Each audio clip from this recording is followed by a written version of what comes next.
Hello friends, welcome to my channel. இன்றைக்கி நம்ம சேனலில் ரொம்ப டேஸ்டியான பன்னீர் மசாலா தான் எப்படி பண்ணுறதுங்கிறத பார்க்க போகிறோம். அதுக்கு முன்னாடி நம்ம சேனலை சப்ஸ்கிரைப் பண்ணாதவங்க சப்ஸ்கிரைப் பண்ணிக்கோங்க. கூடவே பெல் ஐக்கானையும் மறக்காமல் ப்ரெஸ் பண்ணாதான் நான் போடுற வீடியோஸ் உங்களுக்கு உடனே அப்டேட் ஆகும். பன்னீர் மசாலா பண்ணுறது ரொம்ப ஈஸிங்க. எப்படி பண்ணுறதுங்கிறத பார்க்கலாமா? நான் இங்கே ஒரு 200 கிராம் பன்னீரை இந்த மாதிரி க்யூபாக கட் பண்ணி எடுத்துருக்கிறேன். நீங்கள் கொஞ்சம் நீளமாகவும் கட் பண்ணிக்கலாம், இல்லை இதை விட சின்னதாக வேணும்னா இதை விட சின்னதாகவும் நீங்கள் கட் பண்ணி எடுத்துக்கலாம், உங்கள் டேஸ்ட்டுக்கு தகுந்த மாதிரி. அப்புறம் நம்ம அதை அரைக்கிறதுக்கு என்னென்ன பொருள்னு பார்த்துடலாம். அரைக்கிறதுக்கு வெங்காயம் ஒரு 2 வெங்காயம் கட் பண்ணியிருக்கிறேன், இஞ்சி, பூண்டு, தக்காளி, அப்புறம் இங்கே ஹோல் கிராமில் வந்து ஒரு சின்ன அளவு பட்டை, 2 கிராம்பு, ஒரு ஏலக்காய், கொஞ்சம் சோம்பு எடுத்துருக்கிறேன். இது எல்லாத்தையுமே போட்டு நம்ம நைஸாக அரைச்சி எடுக்க போகிறோம். வதக்கிறதுக்கு கொஞ்சம் வெங்காயம், இது வந்து இந்த மாதிரி ஸ்கொயராக இந்த மாதிரி கொஞ்சம் அகலமாக கட் பண்ணிக்கோங்க. கார்னிஷ் பண்ணுறதுக்கு கொத்தமல்லி தழை, கொஞ்சம் குடமிளகாய், ஒரு குடமிளகாய் நான் எடுத்துருக்கிறேன். இது கசூரி மேத்திங்க, எல்லா டிபார்ட்மெண்ட் ஸ்டோர்லேயுமே இப்போ கிடைக்குது. உலர் வெந்தயக்கீரை, அப்புறம் தனியாத்தூள், சீரகத்தூள், கரம் மசாலா, மிளகாய்த்தூள், அவ்வளோதான். இது கூட நமக்கு ஆஸ் யூஷுவல் எண்ணெய், உப்பு, கொஞ்சமாக பால் சேர்க்க போகிறோம். இன்றைக்கி ஃப்ரெஷ் க்ரீம் என்கிட்ட இல்லை, அதனால நான் கொஞ்சமாக பால் சேர்த்துக்க போகிறேன். ஃப்ரெஷ் க்ரீம் இருந்துச்சுன்னா நீங்கள் தாராளமாக சேர்த்துக்கலாம். ஒரு ஜாரில் நான் அரைக்கிறதுக்கு தேவையான பொருள் எல்லாம் சொன்னேன் இல்லைங்களா, அது எல்லாத்தையும் நம்ம போட்டு நல்லா நைஸாக அரைச்சி எடுக்கணுங்க.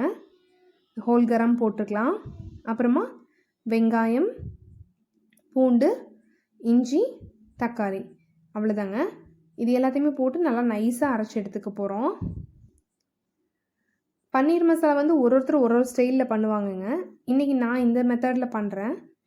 இன்னொரு மெத்தட் எப்படி பண்ணலாம் அப்படின்னு பார்த்தீங்கன்னா, இப்போ நம்ம வந்து எல்லாத்தையுமே டேரெக்டாக மிக்சியில் அரைக்கிறோம் ஜாரில் போட்டு.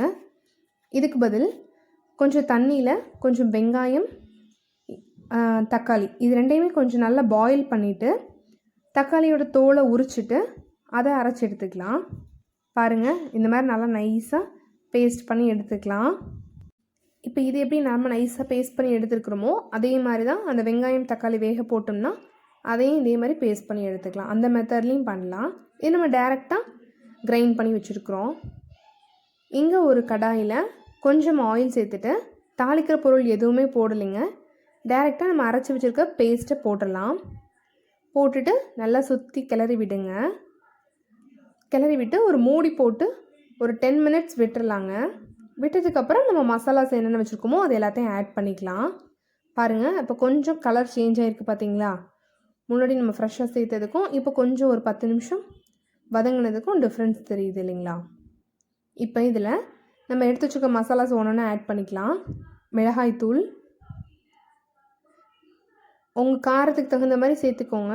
நான் ஒரு 1/2 ஸ்பூன் தான் சேர்த்துருக்கேன். எனக்கு கரம் மசாலா மறுபடியும் சேர்க்குறோம். எங்கள் வீட்டில் ஒரு குட்டி பையன் இருக்கிறான்றதுனால ரொம்ப சேட்டை பையன், காரமே பிடிக்காதவனுக்கு, அதனால் காரம் கொஞ்சம் அளவாக தான் சேர்த்துக்கிறேன். உங்களுக்கு காரம் வேணும்னா இன்னும் கொஞ்சம் நீங்கள் அதிகமாக சேர்த்துக்கலாம். சீரகத்தூள், மல்லித்தூள், கரம் மசாலா தூள், அவ்வளோதாங்க. இது போட்டுட்டு நல்லா வதக்கி விடுங்க. வதக்கி விட்டு மறுபடி மூடி போட்டு ஒரு 5 மினிட்ஸ் விட்டுடலாம். அப்போ தான் நல்லா பச்சை வாடையெல்லாம் போகும் மசாலாவோடது. அதுக்கப்புறமா இதில் நம்ம ஒரு 1/2 டம்ளர்லேருந்து 1 டம்ளர் வரைக்கும் தண்ணி ஊற்றி கொதிக்க விட போகிறோம். பாருங்கள், நல்லா சுருண்டு வந்துருச்சு. இப்போ கொஞ்சமாக இதில் நான் உப்பு சேர்த்துருக்குறேன். இந்த மசாலாவுக்கு தேவையான உப்பு சேர்த்துட்டு தண்ணி ஊற்றி கொதிக்க விடலாம். பார்த்திங்கன்னா உங்களுக்கு அப்படியே லிட்டில் பிட் கலர் சேஞ்ச் ஆகிக்கிட்டே வருது. இதில் உங்கள் தேவையான கன்சிஸ்டன்சிக்கு நீங்கள் தண்ணி சேர்த்துக்கோங்க. ரொம்ப தண்ணியாக இருந்தாலும் மசாலா வந்து பன்னீர் மசாலா டேஸ்ட்டாக இருக்காதுங்க. நீங்கள் ஆனால் இந்தளவுக்கு தண்ணி ஊற்றுங்க போதும். நான் இது வந்து 2 பெரிய வெங்காயம், 2 தக்காளி சேர்த்துருக்குறேன். அது வந்து 3 பேர் சாப்பிடலாம். அது நாங்கள் கொதிச்சிட்ருக்க டைமில் இப்போ நம்ம இங்கே என்ன பண்ண போகிறோம்னா பன்னீரை ஃப்ரை பண்ணி எடுத்துக்க போகிறோம். கொஞ்சமாக நான் ஆயில் விட்டுட்டு பன்னீர் க்யூபாக கட் பண்ணியிருக்கோம் இல்லைங்களா, அதை நல்லா ஃப்ரை பண்ணி எடுத்துக்கலாம். இது கொஞ்சம் அடியில் ஒட்டுற மாதிரி இருக்கும். நீங்கள் லைட்டாக அப்படியே எடுத்து விட்டிங்கன்னா சீக்கிரமாக வந்துக்கும். கொஞ்சம் கொஞ்சமாக போட்டு ஃப்ரை பண்ணி தனியாக நம்ம எடுத்து வச்சுக்கலாம். ஒரு சிலர் வந்து இது டேரெக்டாக அப்படியே க்யூபாக கட் பண்ணதை கூட ஆட் பண்ணுவாங்க, அதுவும் நல்லாயிருக்கும். ஆனால் இந்த மாதிரி ஃப்ரை பண்ணி போட்டிங்கன்னா அதோட டேஸ்ட் இன்னும் என்ஹான்ஸ் பண்ணி கொடுக்கும். பாருங்கள், இந்த மாதிரி லைட்டாக கோல்டன் ப்ரௌன் ஆகிற வரைக்கும் ஃப்ரை பண்ணி நம்ம தனியாக எடுத்து வச்சுக்கலாம். பாருங்கள், இதே மாதிரி எல்லாத்தையுமே நான் ஃப்ரை பண்ணி எடுத்து வச்சிட்டேன். அங்கே மசாலாஸ் ஒரு சைடு ரெடி ஆகிட்டுருக்குதுங்க. மீன் டைம் இங்கே வந்து நம்ம ஃப்ரை பண்ணி வச்சுக்க எண்ணெய் இருக்குது இல்லைங்களா, அதில் கொஞ்சம் எடுத்துகிட்டு நம்ம இன்னும் தாளிக்கிற பொருள் எதுவுமே சேர்க்கல இல்லைங்களா, அதனால இதில் வெங்காயமும் குடமிளகாயும் சேர்க்க போகிறோம். கேட்கலாம் நீங்கள் வந்து ஏன் ஃபஸ்ட்டே சேர்க்கல அப்படின்ட்டு.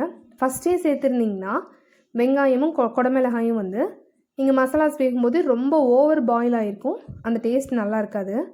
இதே இப்போ லைட்டாக ஃப்ரை பண்ணிவிட்டு இந்த மசாலாஸெல்லாம் ரெடி ஆனதுக்கப்புறம் நீங்கள் பன்னீர் போடுறீங்களா, பன்னீர் போடும்போது இந்த வெங்காயமும் குடமிளகாயும் சேர்த்திங்கன்னா அதோட க்ரன்ச்சினஸ் நல்லாயிருக்கும். ரொம்ப குழன்னு வெந்து போன மாதிரி இல்லாமல் கடித்து சாப்பிட்றதுக்கு நல்லா இருக்குங்க. இந்த பன்னீர் மசாலா வந்து சப்பாத்தி, நான், பரோட்டா, இன்ஃபேக்ட் ஃப்ரைட் ரைஸ்க்கு கூட ரொம்ப நல்லாயிருக்கும். குட்டீஸ்க்கெல்லாம் கம்பல்சரி நீங்கள் பன்னீர் கொடுத்து பழக்குங்க, ரொம்ப நல்லது. பால் பொருள் எல்லாமே நீங்கள் தாராளமாக கொடுக்கலாம் குழந்தைங்களுக்கு. பெரியவங்க கொஞ்சம் அளவாக அப்பப்போ சாப்பிட்டுக்கிறது ஹெல்த்துக்கு ரொம்ப நல்லது. சேர்க்காமே விட வேண்டாம், அப்பப்போ கொஞ்சம் கொஞ்சம் நம்ம சேர்த்துக்கலாம். பாருங்கள், ஓரத்துலலாம் நல்ல எண்ணெய் விட்டு வருதுங்க. இந்த மசாலாஸில் நம்ம இப்போ பன்னீரும் வெங்காயம் குடமிளகாய் வதக்கி வச்சதையும் போட்டாச்சு. போட்டு எல்லாம் கோட் ஆகிற மாதிரி நல்லா மிக்ஸ் பண்ணி விடலாம். மிக்ஸ் பண்ணி விட்டுட்டு இந்த ஸ்டேஜில் உங்கள்கிட்ட ஃப்ரெஷ் க்ரீம் இருந்துச்சுன்னா நீங்கள் ஆட் பண்ணிக்கலாம். என்கிட்ட ஃப்ரெஷ் க்ரீம் இல்லை, அதனால நான் இதில் வந்து ஒரு 1/2 டம்ளர் காய்ச்சின பால் சேர்க்க போகிறோம்.